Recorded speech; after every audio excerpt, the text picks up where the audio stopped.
Mesdames, Messieurs, bonsoir et bienvenue dans les titres. Un incendie à Tours-Nord ce matin. Un pavillon abritant 2 habitations a été ravagé par les flammes. Un micro-ondes serait à l'origine du sinistre. Aucune victime à déplorer, mais les occupants sont à reloger. Les 50 ans du traité de l'Élysée fêtent en grande pompe aujourd'hui. Et cette question ce soir, quel est l'état des relations entre l'Allemagne et la Touraine? Eh bien, l'Allemagne est le 2e partenaire économique de l'Indre-et-Loire, sans compter le tourisme et les échanges culturels. C'est désormais officiel, le collège Pasteur à Tours va fermer. Le Conseil général d'Indre-et-Loire a tranché. Les faibles effectifs et le manque de mixité sociale auront eu raison de cet établissement. La centaine de collégiens sera dispatchée dans 7 autres collèges des environs.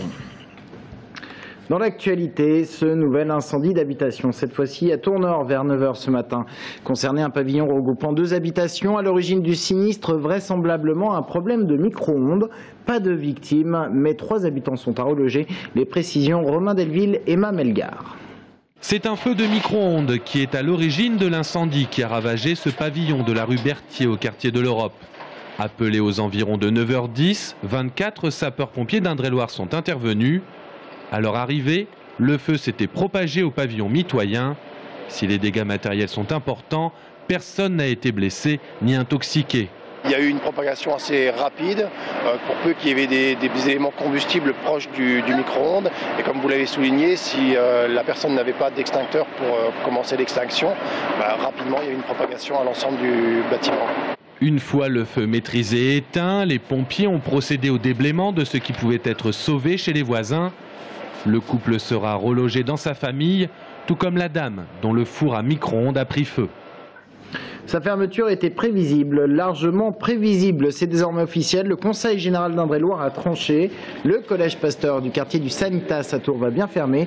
Il y avait de moins en moins d'élèves, 96 pour être exact, sans mixité sociale, avec une surreprésentation des milieux défavorisés, environ 75% des effectifs contre une moyenne départementale de 33%. Décision qui s'applique à compter de la rentrée prochaine. Les collégiens seront dispatchés dans 7 autres collèges des environs, seulement 3 pour les élèves de 6e. En aucun cas, cette mesure est faite pour faire des économies. C'est une mesure d'équité et la volonté que les élèves de l'ensemble du département puissent réussir dans les mêmes conditions dans chaque collège. La mixité sociale à laquelle nous on croit, nous on pense que l'école de la République est une école où toutes les catégories sociales sont représentées. Eh bien cette mixité n'existe plus au Collège Pasteur parce que, en effet, beaucoup de familles ont fait le choix de mettre leurs enfants dans d'autres établissements et ce qu'on appelle les catégories sociales et professionnelles favorisées ou moyennes ont déserté, ont quasiment. Et pour compenser cette fermeture, le Conseil général a décidé de prendre en charge 75% du coût de l'abonnement fil bleu pour les élèves de Pasteur. Des postes seront également créés pour encadrer les élèves les plus en difficulté. Un événement historique, c'était il y a 50 ans. La France et l'Allemagne faisaient encore un pas de plus vers la réconciliation et surtout vers la coopération. Les 2 pays signaient le traité de l'Élysée. Et ce soir, on se pose cette question. Quels sont les liens entre la Touraine et l'Allemagne? Les échanges culturels et économiques sont-ils nombreux? Eh bien, voici cela avec Sabrina Melout. Tiens, vous faites reçu mon mail ce matin? Oui. Christiane est une jeune étudiante allemande de 23 ans. Amoureuse de la France, cela fait 5 mois qu'elle vit à Tours et rêve même de s'y installer un jour. Ici, j'ai la possibilité de voir comment ça marche dans une institution française. J'aimerais bien travailler dans le cadre des relations franco-allemandes.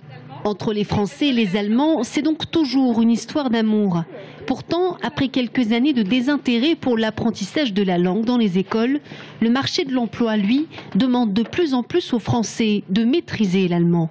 En France, à l'école, c'est 15% des écoliers qui choisissent l'allemand, alors que l'Allemagne, c'est comme notre premier partenaire économique. C'est la même chose du côté allemand avec la France. Et tout le monde constate la même chose. Depuis 2 ans, on a, nous, entre 20 et 50% d'augmentation d'élèves qui viennent apprendre l'allemand. Capitaliser sur l'amitié franco-allemande, voilà ce que fait aussi la Touraine. Les Allemands représentent en moyenne 11% des nuitées étrangères dans les hôtels, campings et gîtes. Ils sont en fait la 3e clientèle étrangère de l'Indre-et-Loire. Leur évolution ces dernières années, c'est un peu en dents de scie en fait. On ne va pas dire que c'est une clientèle qui est en perte de vitesse, mais qui a quand même un petit peu de mal à se maintenir. Ce qu'on observe notamment, c'est que l'année dernière, il y a eu un premier petit rebond. Voilà, on sent qu'il commence à revenir. Et là, sans doute en 2012, on va être dans une progression. Pour Gérard Vincent, vice-président de la Chambre de commerce et d'industrie de Touraine, l'Allemagne est un partenaire de poids. Au 2e rang de nos échanges, après la Belgique, on estime qu'entre 9 et 12% des exports de la Touraine regardent vers l'Allemagne. Des flux qui se chiffrent à 400 millions d'euros par an. Ce qu'il y a de plus remarquable, c'est qu'on a 140 entreprises tourangelles, PME tourangelles, qui exportent régulièrement en Allemagne. Et d'après nos travaux, on a fait un petit point, on a une quarantaine d'autres qui sont prêtes à le faire. Donc ce qui prouve que l'Allemagne est vraiment une zone qui attire nos PME. Gérard Vincent projette même de créer demain un centre d'affaires franco-allemand pour aller plus loin et plus vite. L'amitié franco-allemande se porte bien. Il existe aujourd'hui une quinzaine de jumelages entre la Touraine et l'Allemagne. Le tramway de Tours et une inauguration les 31 août et 1er septembre prochain. C'est en tout cas ce que laisse penser l'appel d'offres lancé par le site 4 pour l'organisation des festivités autour de l'inauguration. On savait que cette inauguration aurait lieu dans cette période, mais voilà, il semble bien que les dates soient calées pour le 31 août et le 1er septembre.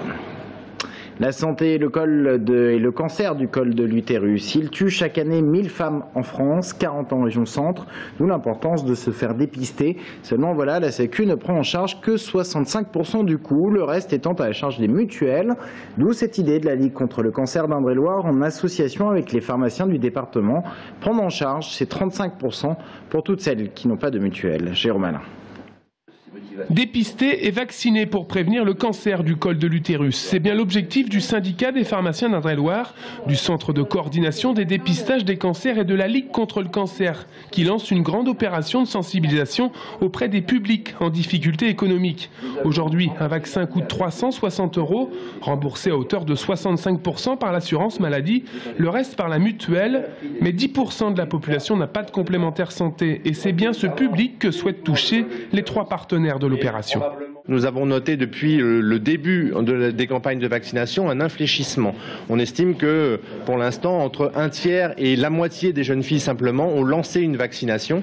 Et donc il serait important pour pouvoir obtenir une éradication de cet HPV, de vacciner au moins 80% de la population. Il y a des personnes qui veulent accéder à la vaccination et qui ont les moyens de le faire. Et celles qui n'ont pas les moyens, des personnes qui sont en situation de précarité, eh bien ce sont celles-là que nous visons particulièrement, de façon à ce qu'elles aient accès à cette vaccination au même titre que les autres. Dans le département, près de 170 000 femmes de 25 à 65 ans sont concernées par le dépistage. Seuls 50% d'entre elles sont dépistées, d'où la nécessité de se faire vacciner entre 11 et 20 ans ou de réaliser des frottis tous les 3 ans. Pris à temps, le dépistage ou la vaccination permet d'éviter dans les cas les plus graves un cancer du col de l'utérus ou des complications en cas de grossesse comme des fausses couches ou des cas d'infertilité.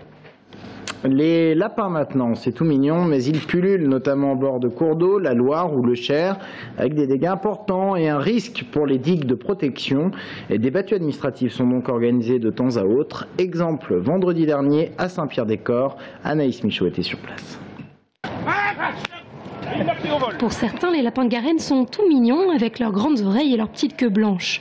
Mais parlez-en donc avec les agriculteurs et vous aurez un autre son de cloche. Pour eux, ce sont des animaux nuisibles qui détruisent leurs champs de blé. C'est ce qui se passe d'ailleurs aux abords du lac des Peuplerets à Saint-Pierre-des-Corps. Qu'à cela ne tienne, une vingtaine de chasseurs ont eu l'autorisation de participer à une battue administrative. Nous avons un petit équipage de 4-5 chiens courants et puis 2 équipages de furets. Avec une vingtaine, aujourd'hui nous sommes une vingtaine de fusils, donc en fait les chiens poussent les lapins et ils rentrent tout de suite dans les trous. Donc le seul moyen de les faire sortir, c'est le furet. C'est déjà la 5e battue réalisée dans le secteur et malgré cela, le nombre de lapins ne semble pas diminuer. Rappelons que l'espèce est connue pour se reproduire vitesse grand V, puisqu'une femelle peut avoir de 3 à 5 portées par an, comptant chacune entre 3 et 12 petits. Et pourtant cette fois, la chasse n'aura pas été très bonne. Aujourd'hui, ça se passe, non, c'est moyen, parce qu'il y a beaucoup de lapins, mais apparemment, ils ne veulent pas sortir des trous. Les furets, ils essayent de les faire sortir, mais ils rentrent d'un trou, ils ressortent dans l'autre, ou ils sortent d'un trou, ils rentrent dans l'autre. Hein, voilà. Vous avez vu tout à l'heure, c'est pas facile de les avoir. Il y a trop de terriers. Les battues administratives ne sont organisées qu'en cas de surpopulation. Outre les lapins de Garenne, un autre animal est considéré comme nuisible par arrêté préfectoral. Il s'agit du pigeon ramier. Avant de se laisser, je vous informe que l'ADA Blois recevra Limoges pour les 8e de finale de la Coupe de France. Le tirage au sort a eu lieu hier soir. Le club de basket de Blois, qui évolue en National 1, recevra donc une équipe de Pro A. Match qui devrait avoir lieu le mardi 26 février. Restez avec nous dans un instant. Nous recevons le maire de Maillé, Bernard Hélium. Nous le recevons à l'occasion de l'anniversaire du traité de l'Élysée. À tout de suite.